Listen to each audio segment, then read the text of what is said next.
Este 5 de enero se daba un paso adelante en la defensa de los derechos de nuestros animales domésticos. Vamos a hablar en los próximos minutos de la nueva Ley de Protección y Derechos de los Animales y, como les digo, de ese paso adelante que se dio este 5 de enero en España cuando entró en vigor que los animales tengan un estatuto jurídico distinto al de los bienes materiales, siendo considerados seres vivos dotados de sensibilidad, es decir, pasan de ser cosas a ser lo que son, seres sintientes. Hay que decir y explicarles que esta nueva Ley de Protección y Derechos de los Animales aún no está aprobada. Hay un anteproyecto de ley que debería de llegar en las próximas semanas al Consejo de Ministros para posteriormente iniciar su tramitación en las Cortes. En cualquier caso, este 5 de enero, pues bueno, lo que ha ocurrido pues ya es un avance que hay que reseñar y que hay que destacar. Vamos a analizar este asunto, vamos a hablar de los pormenores de esta Ley de Protección y Derechos de los Animales y lo vamos a hacer con Ecologistas en Acción, con Daniel López. Muy buenos días, Daniel. Hola, ¿qué tal? Muy bien, encantada de saludarte, de darte la bienvenida al programa. Muy contentos de ese paso en firme que se ha dado este día 5, aunque queda todavía mucho camino por recorrer, pero muy contentos los que somos amantes de los animales. Bueno, lo primero que te voy a pedir es una valoración desde Ecologistas en Acción, en concreto de lo que ocurrió este 5 de enero, de ese cambio que se ha dado, ese cambio de consideración, me refiero, de nuestros animales de compañía, ese paso de ser cosas a ser seres sintientes. Sí, bueno, lo primero yo quitaría el calificativo de muy contentos, pondría contentos simplemente, vale. ¿no? Como has dicho, es un paso adelante, pero es tremendamente insuficiente, ¿no? Sí, los aspectos más positivos, por hablar de luces y sombras, son evidentemente lo que acabáis de comentar, es decir, que ya efectivamente la consideración jurídica de los animales de compañía, mascotas, como lo queramos llamar, ya no son objetos, sino son seres sintientes, seres con sensibilidad, con lo cual efectivamente modifican el Código Penal, el Código Civil, todo el régimen jurídico de lo que son los bienes, etcétera. Entonces, evidentemente, es un cambio trascendental, fundamental, ¿no? Para evitar unos destrozos que había, sobre todo cuando se consideraba que eran puros objetos totalmente manipulables y creaban unas situaciones totalmente insoportables, ¿no? Esto es muy positivo. Y también otro aspecto positivo es, digamos, que ya se prohíbe lo que se llama la crianza particular de animales. Es decir, muchas personas que, motu propio, se dedican simplemente a establecer cantidad de camadas y tal, luego sin ningún tipo de control, simplemente por afán de lucro, nada más. Esto se prohíbe y solamente personal, profesionales autorizados serán los que podrán tener ese tipo de reproducción, por así decir, controlada, ¿no? Estos son dos aspectos muy positivos. ¿Qué se ha quedado al margen? ¿Cuáles son las sombras o los puntos oscuros? Bueno, en primer lugar, que por supuesto la caza y la tauromaquia se considera completamente al margen, parece que tiene un régimen de excepción, cuando tanto en la caza como sobre todo en la tauromaquia hay maltrato animal manifiesto, comprobado, de forma fehaciente, ¿no? Entonces los, legisladores no se han atrevido a poner el dedo en la llaga de estas dos situaciones horrorosas, ¿no? Esas, por ejemplo, de 50.000 galgos abandonados todos los años, ¿no? Más de 200.000, por ejemplo, perros de todas las razas también abandonados y tal. Entonces, claro, la caza es, digamos, parte del problema, ¿no? Entonces no se han atrevido a meterle mano, ¿no? Y con la tauromaquia, pues como bien inmaterial que dice la derecha, pues hemos topado, ¿no? Con lo cual tampoco se atreven, por ejemplo, a decir que el toro sufre, el toro siente también y que evidentemente esa situación de maltrato legalizado que sufren todos los años en la plaza de toros es completamente insoportable, es de una conciencia ya no solamente animalista, sino una conciencia que tenga un mínimo de sensibilidad, ¿no? Y luego también nos parece a los animalistas muy insuficiente, o por así decir, que se ha quedado también al margen, todo el tema del sacrificio cero, es decir, muchas perreras, mal llamadas perreras, ¿no? Es decir, los servicios municipales que recogen perros para evitarse problemas o simplemente porque no tienen capacidad de acogida, lo que hacen simplemente sacrificar los perros abandonados. Nos queremos que ese sacrificio cero sea vigente en todas las entidades locales, todos los ayuntamientos, e incluso también que se ofrezcan ayudas, como que tampoco ha salido, por ejemplo, la ley ya digo, es una ley de régimen puramente jurídico, no se mete realmente en el bienestar animal, ¿no? Que sería otro aspecto muy importante, que todos los servicios veterinarios, que tienen un IVA absolutamente elevadísimo y tal, que muchas personas, sobre todo con los problemas ahora realmente de pobreza social que sufrimos, son incapaces, por ejemplo, a pesar de que tengan animales y los quieran, pues cubrir todas las necesidades de alimentación, cuidados, vacunas, etcétera. Entonces era muy importante que se rebajara el IVA, por ejemplo, o que se dieran ayudas desde los ayuntamientos, sobre todo por entidades locales más cercanas, para que las personas estuvieran bien atendidos a sus mascotas. mascotas, ¿no? Queda mucho todavía por recorrer, pero en definitiva, en resumen, la verdad que un buen paso adelante. Desde luego que sí, al menos se ha dado un paso, que eso ya es algo importante. Esta nueva norma del 5 de enero regula cuestiones como, por ejemplo, la custodia compartida en caso de separación o divorcio, sí, que los animales no puedan abandonarse, que no se les pueda causar sufrimiento. Y yo lo que te pregunto es, ¿cómo se nos asegura que eso se cumpla? Pues fundamentalmente con la inspección veterinaria. Aquí los colegios veterinarios tienen que dar el do de pecho, ¿no? Realmente hacen un servicio, la verdad, que muy importante, pero deberían tener un compromiso mayor y sobre todo también para que los servicios municipales, que en muchos casos están carentes de medios, por ejemplo, muchos ayuntamientos ni siquiera han tenido un veterinario, ayuntamientos, digo, importante, ¿no? De tamaño medio grande, tiene un veterinario, por ejemplo, municipal, ¿no? Que se encargue de toda esa labor de inspección y de control, ¿no? Y luego también que todas las fuerzas de orden público colaboren, ¿no? Es decir, nos consta que el SEPRONA y la Guardia Civil, por ejemplo, hace una buena labor, pero aquí todas las administraciones y los cuerpos de seguridad, por así decir, tanto Policía Local como Policía Nacional y Guardia Civil, tendrían que trabajar de forma mucho más coordinada de lo que trabajan con los servicios veterinarios, con las entidades animalistas, que muchas veces también estamos completamente desasistidas, y entonces todos que efectivamente trabajamos de forma coordinada y sobre todo para controlar y conseguir ese cambio cultural de sensibilidad que todavía en España no hemos conseguido. Todavía hay una situación de maltrato animal de forma generalizada, ¿no? Entonces, ese cambio cultural y ese cambio de sensibilidad, digamos que tenemos que lograrlo entre todos, ¿no? Daniela, has comentado estupendamente por dónde hace aguas este anteproyecto de ley de protección y derechos de los animales, pero me gustaría hablar de esas luces. ¿Cuáles son las claves de esta ley? Las claves serían, bueno, en primer lugar, que, como suelen decir los juristas, no se quede como una ley o como una norma en blanco, es decir, una norma que está en el Boletín Oficial del Estado pero que no se aplica, ¿no? Sí. Es decir, las administraciones tienen que cumplir y hacer cumplir esa ley.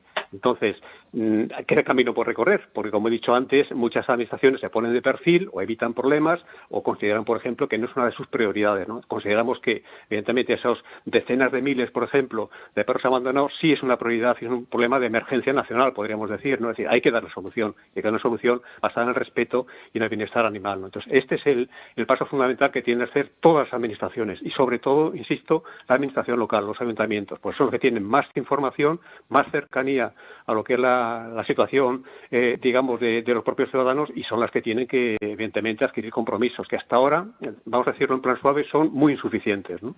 Daniel, comentaba al principio que esta ley es un anteproyecto de ley, aún no está aprobada, tiene que llegar al Consejo de Ministros en las próximas semanas y después iniciar su tramitación en las Cortes. Es lamentable, ¿verdad?, el estancamiento de una ley tan necesaria como esta. Sí, porque como digo, ese cambio de paradigma cultural no lo hemos conseguido en nuestro país, ¿no? Cuando hemos salido fuera de España nos encontramos, por ejemplo, la situación realmente de bienestar y de respeto que tiene la mayor parte de nuestros conciudadanos europeos con sus mascotas, ¿no? Y además incluso la libertad con que pueden funcionar, ¿no? Hay bares, hay restaurantes, hay casa y tal, en el que perfectamente acogen sin ningún tipo de problema, por ejemplo, a los perros de compañía. Aquí, los que tenemos animales de compañía, yo soy de una asociación que se llama Amigo Galgo, tengo 3 galgos, por ejemplo, estos son absolutamente un cúmulo de dificultades y de improperios y de problemas, ¿no? Cuando tienes que moverte con tus mascotas, ¿no? Esto tiene que cambiar. Entonces, hay que ver que, evidentemente, por parte nuestra, los que tenemos animales, tenemos que ser muy respetuosos, sobre todo con el tema también endémico de los excrementos de los animales. Seguimos viendo, por ejemplo, todavía muchas cagadas en las aceras y tal, que es totalmente insoportable, y ahí sí tiene que actuar la administración con sanciones ejemplares, ¿no? Entonces, ese cambio cultural y ese cambio de sensibilidad tiene que salir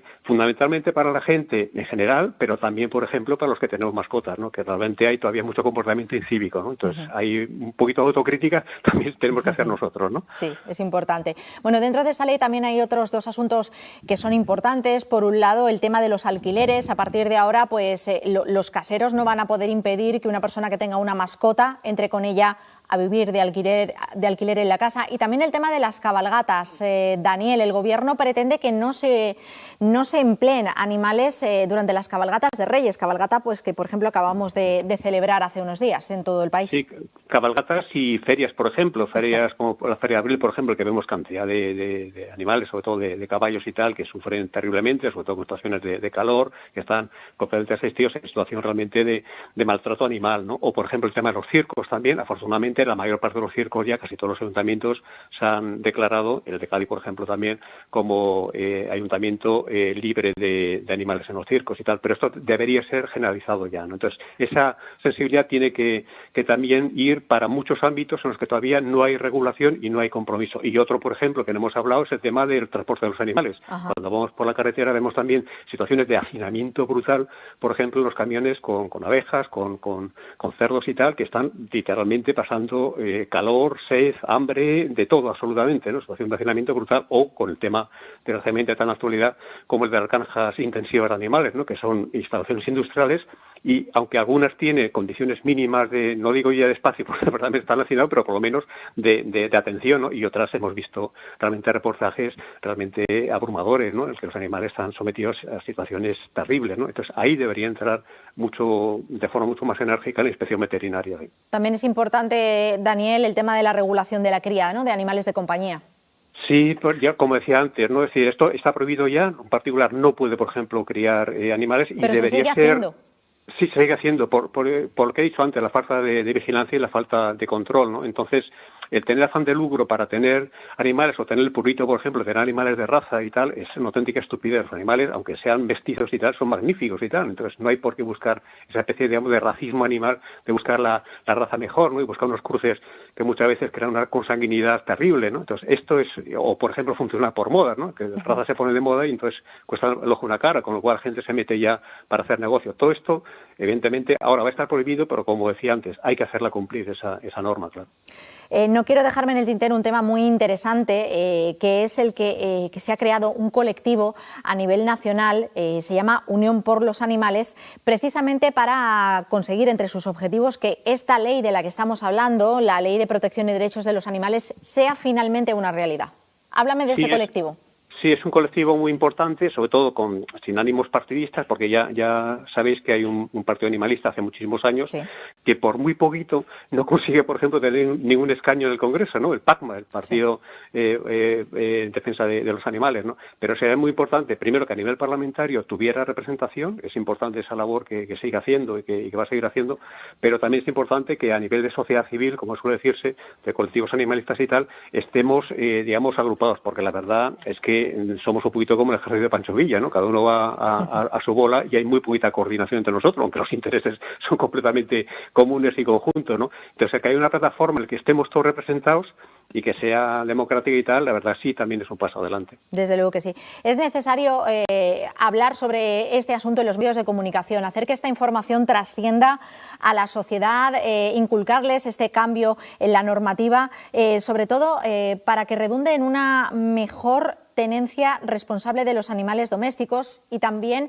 en referencia al tipo de actividades, ¿no?, que realizamos con ellos. Daniel. Sí, yo pondría primero la clave en lo que acabas de decir, es decir, los medios de comunicación y las redes sociales, que ya prácticamente funcionan a la par, que tienen que hacer una labor pedagógica, una labor de explicación y de sensibilización muy importante, y yo no dejaría de remarcar el papel de los colegios e institutos. Se hace buena labor, incluso por parte de los animalistas, del colegio de veterinarios, que hacen, por ejemplo, visitas periódicas para explicar lo que es una mascota y la responsabilidad de tener una mascota, que no es un juguete, pero sea muy importante, no digo que a nivel de curricular de las asignaturas, pero como charlas, campañas, etcétera, en los colegios e institutos se fomentara, por ejemplo, esta nueva percepción, esta nueva sensibilidad con los animales, ¿no? Y se explicara también, por ejemplo, las normas legales para que efectivamente los chavales y las chavales estuvieran bien informadas, ¿no? Entonces, el papel de medios de comunicación y el papel de los centros educativos es fundamental para ese cambio de sensibilidad ambiental y de sensibilidad ecológica y de animalista que todos queremos, ¿no? Uh-huh. Y la información temprana, ¿no?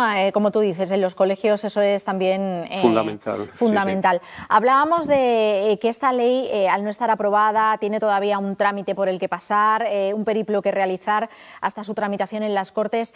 ¿Cuándo creéis que podrá materializarse, que podrá convertirse en una ley por derecho, Daniel? Sí. Imposible hacer pronósticos. Imposible, en un futurible que no. Pero con esa geometría variable que tiene actualmente, digamos, el equipo de gobierno y sus grupos de apoyo, hombre, esperemos que sí. En este caso, por ejemplo, por encima de la derecha y la izquierda, creo que esta necesidad de a pesar quizás solamente los elementos más recalcitrantes de extrema derecha, tipo Vox y tal, pero incluso dentro del Partido Popular hay personas, por ejemplo, que me consta son animalistas y sí están por la labor de hacer este cambio normativo, este cambio jurídico. Entonces yo espero que sí, que por ejemplo en estos meses ya salga para adelante la norma, ¿no? Pues ojalá que sea así, podamos hablar de que ha echado a andar y que es una realidad. Muchísimas gracias, Daniel López, por estar con nosotros en el programa. Un placer. Un saludo, hasta otra. Un abrazo, hasta pronto. Bye. Gracias. Bueno, pues muy interesante esta entrevista de este tema que está totalmente de actualidad, de esta aprobación de la nueva Ley de Protección de Derechos de los Animales, esta entrada en vigor del pasado 5 de enero, de ese paso adelante que se dio y pasar esa consideración de los animales de compañía, de cosas, a seres sintientes. Esperemos que esa tramitación que le queda por realizar a este anteproyecto de ley se realice más pronto que tarde, puesto que es una ley muy demandada y muy necesaria.